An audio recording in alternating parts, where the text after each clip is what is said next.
আসসালামু আলাইকুম ওয়া রাহমাতুল্লাহি ওয়া বারাকাতুহু।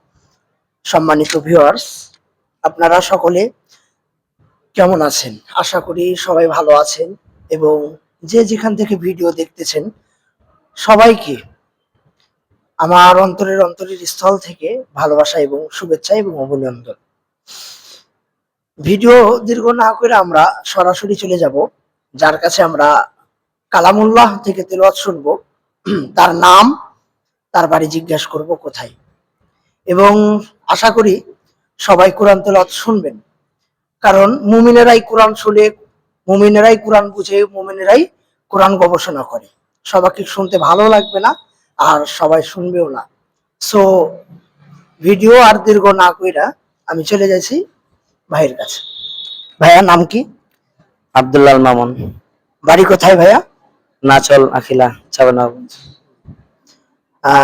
পড়াশোনা করে তিনি নবাবগঞ্জ দারুল হাদিস মাদ্রাসা, হেফজ বিভাগের ছাত্র। আপনাদেরকে কোরআন তেলাওয়াত করে শোনাবে, আপনারা মনোযোগ সহকারে শুনবেন ইনশাআল্লাহ আজিজ।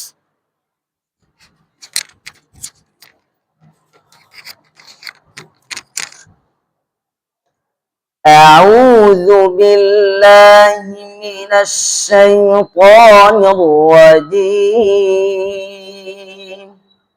بسم الله الرحمن الرحيم. هذا خلق الله فأروني ماذا خلق الذين من دونه بل الظالمون في ضلال مبين.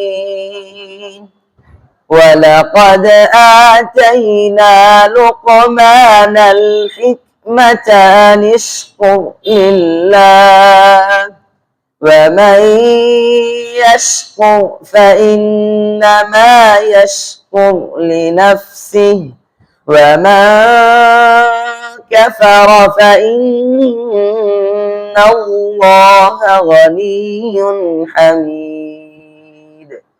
وإذ قال لقمان لابنه وهو يعظه يا بني لا تشرك بالله إن الشرك لظلم عظيم.